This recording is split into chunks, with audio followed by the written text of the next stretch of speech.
Welcome everybody. So what's going on with electric vehicles in 2024? Why is there so much inventory? Why are they not selling? And what is the right time for you, if any, to purchase an EV? Hi, my name is Mike, and today I'm going to bring to you some of the reasons why EVs are not getting the big push in sales as predicted just a few years ago, along with some obvious reasons such as price, range anxiety, and of course the lack of charging stations. There are some unique and sometimes really frustrating reasons for the decline in EV sales. Let's get to it.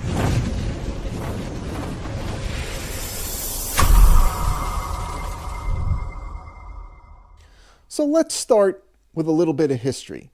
Back in the 1830s in Scotland, a man named Robert Anderson invented the motorized carriage sometime between 1832 and 1839.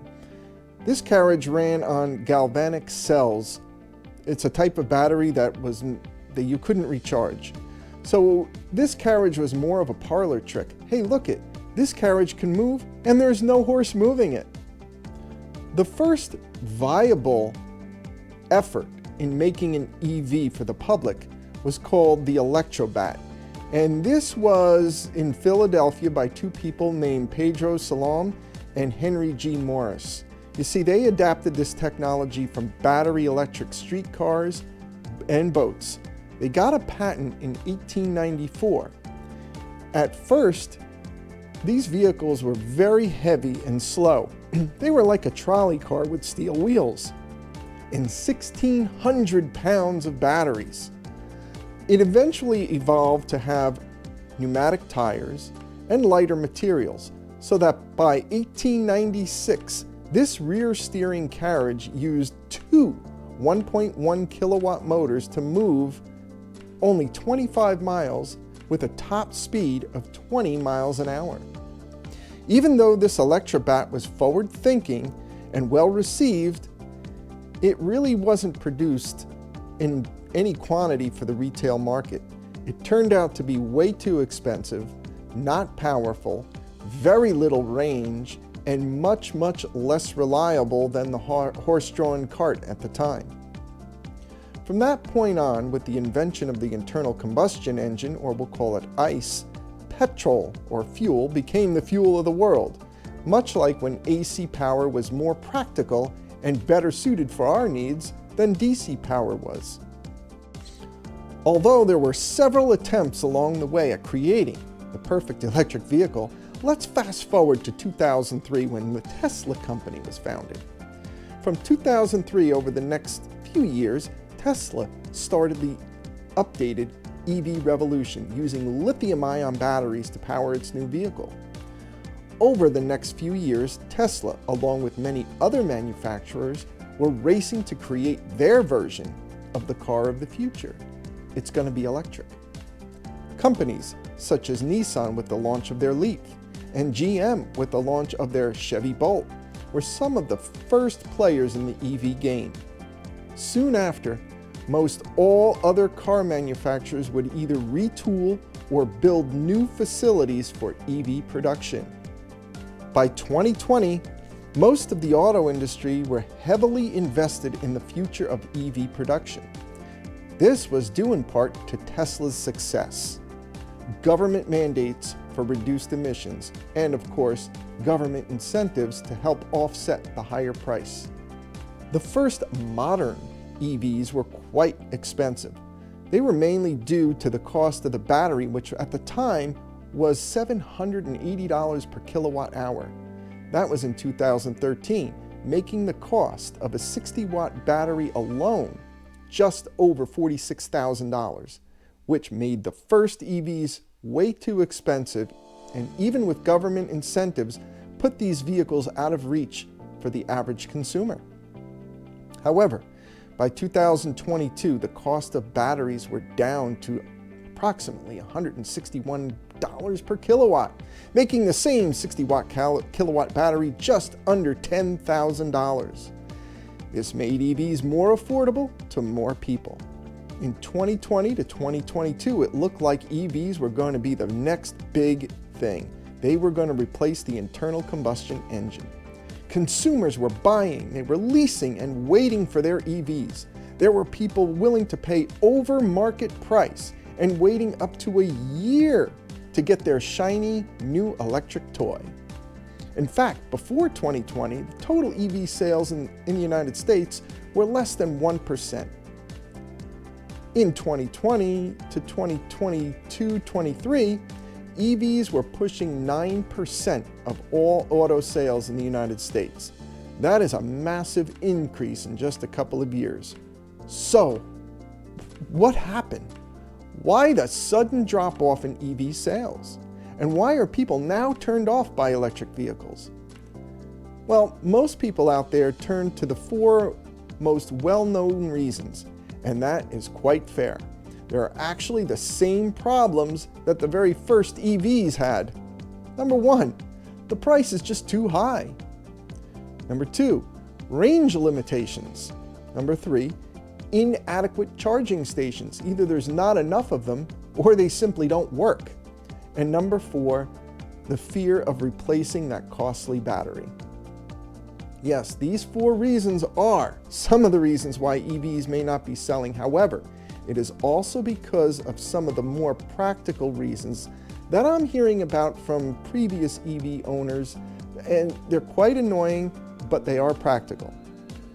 Nearing the end of 2023 and the beginning of this year, 2024, 80% of EV leases or trade-ins have decided to go back to an internal combustion car.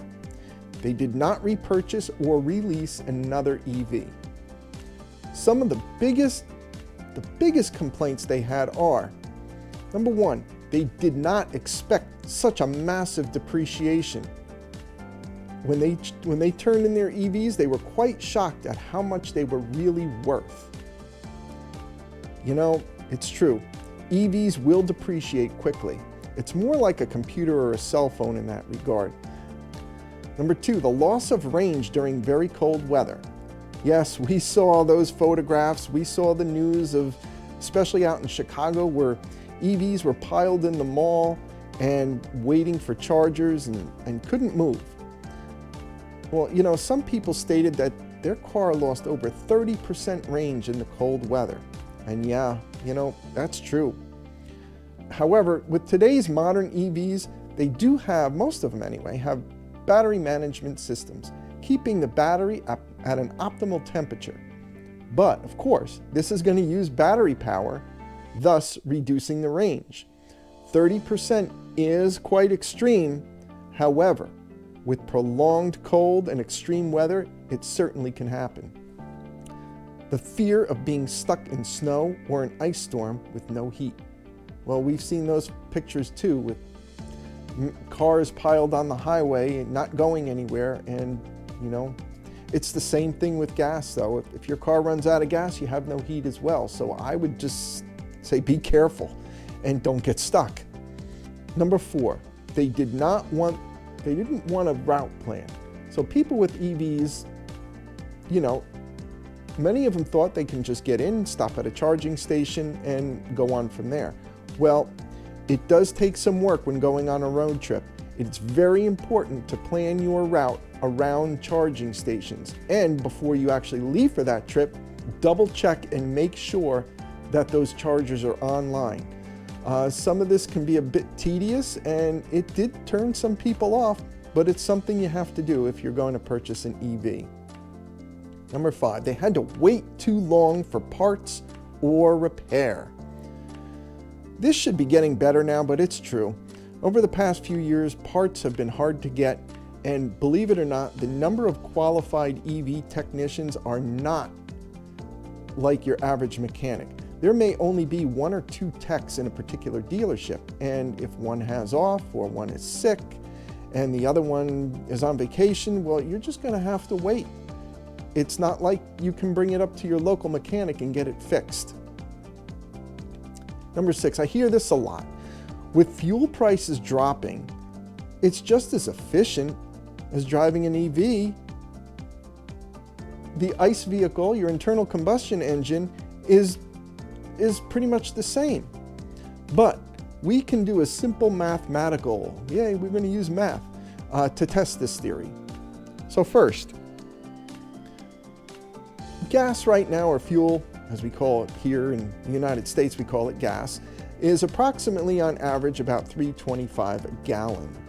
So we have to first convert fuel into kilowatt hours so we can compare it to a battery. So 1 gallon of fuel equals approximately 33.7 kilowatt hours. So 2.5 gallons of fuel is about 84 kilowatts in battery power. Wow, that does seem inefficient. If we do it by weight, 12.5 pounds of fuel is equal to an EV battery weighing in at over 1,000 pounds. But let's take the cost into account. 2.5 gallons of fuel at $3.25 is going to cost you $8.25, which is equal to 84 kilowatts. To charge an 84 kilowatt battery at home, the average cost is just over 15 cents per kilowatt hour. So you're going to pay about $12.60.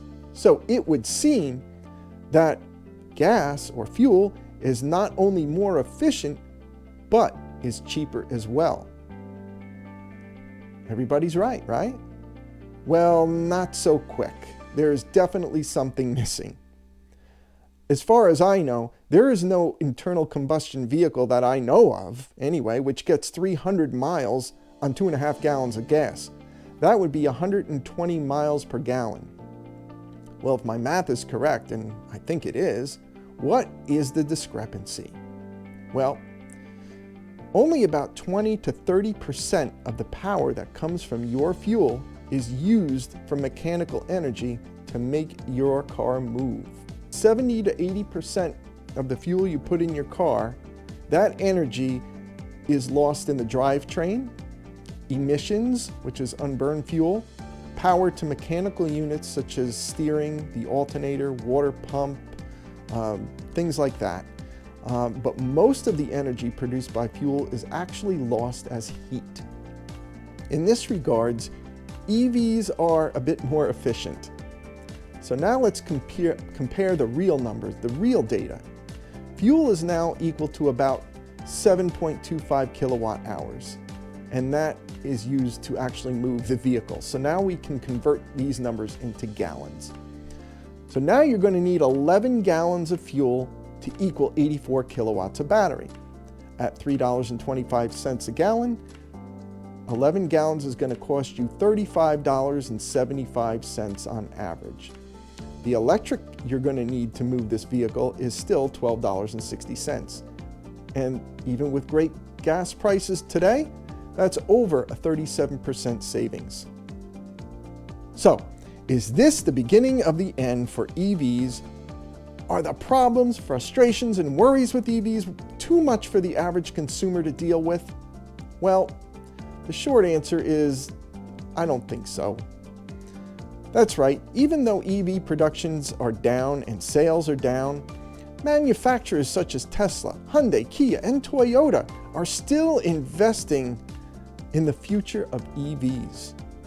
There are several battery manufacturers as well investing time and money for the holy grail in EV batteries.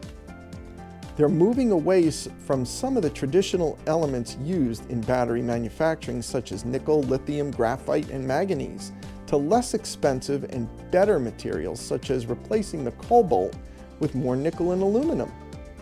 There is also sodium-ion batteries taking the place of lithium, which, they have a bit less energy density. However, they will hold up much better in extreme weather and charge more quickly as well. And, of course, it's better for the environment. However, the biggest breakthrough will be in the solid-state battery, which can operate in most any environment, charge within approximately 10 minutes, and last well over 800,000 miles. But what about now, you ask? If all this tech is coming in the future, shouldn't we wait? Well, don't let the future deter you. We don't know for sure when the solid-state battery will be here, much less how much it's going to cost, and how long until the technology will stand up to time and everyday use. For now, the technology is pretty impressive out there and should not discourage you from purchasing an EV. Owning an EV myself, I can give you some solutions, or I may not be able to help at all. But number one, to avoid the massive depreciation of electric vehicles right now, let someone else pay the depreciation. You can pick up a year or 2-year-old Nissan Leaf, the SV edition, which has really nice features in it. You can pick one up for around $17,000 or less with low mileage, less than 15,000 miles. That's not bad. As for the battery life, well, that depends on you. If you're worried about your EV battery, don't worry. The average battery, if taken care of, can last between 15 and 20 years. If most of the charging is done at level 1 or level 2, or we like to call at-home charging, your battery will most likely last over that 20-year mark. However, if you live in a really hot climate and you fast charge multiple times a day or every single day, you can get less than that. You may even get less than 15 years. It's all about how you treat that battery. Remember, heat is the battery's worst enemy. But if you live in a climate where it gets extremely cold and you really have no access to home charging, and maybe your fast charging is not so close, maybe an EV is not right for you at this time. I get this question asked a lot. What about the lack of charging stations? Every year, let me put it to you this way, every year there are more charging stations being built. They're mostly right now in malls and in rest areas. You see, just 3 years ago, the average charging station was about 50 minutes away from every American home. Today, it's about 31 minutes away from every home. And just to put that into perspective, there is a fueling station or gas station approximately 4 minutes away from every American home right now. In 3 years, it's predicted that there will be charging stations about 17 minutes from the average American home, making them more easily accessible. However, there's no prediction on how many will actually work when you drive up to one. That has to be worked on. What about trucks, you may ask? What about these electric trucks out there? Well, let me be clear. If you're using the truck for a commuter vehicle, go for it if you like it. The excess weight actually makes for a more comfortable and an overall better ride than the ICE counterpart. If you want to haul or tow with it, I would steer clear of an electric truck right now. You see, your range is going to be severely affected, just like your fuel economy would in an internal combustion vehicle. The difference is you can easily find a filling station and fill up within about 5 minutes. Not so much with an EV truck. If you're lucky enough to find a charging station that works, you'll have to find enough room to not only accommodate the truck, but what you're towing or hauling as well. And also be prepared to stop and spend at least 30 to 45 minutes for each charging session. Right now, I think ICE trucks are the better choice. But in closing, yes, the EV market is not doing well right now. So if you are thinking of purchasing one, this may be the time for you. And if you're not quite sure, you're certainly welcome to lease one or buy a used one. But my prediction is that within 2 or 3 years, I think there's going to be another surge in EV purchasing. And that would be due to better battery technology and more reasonable pricing. EV tech is moving forward at a rapid pace, and I believe that in the near future, they will be the dominant mode of transportation. And folks, that's my opinion. That's all I have for you today. Thanks so much for watching and have a wonderful, wonderful day. Thank you.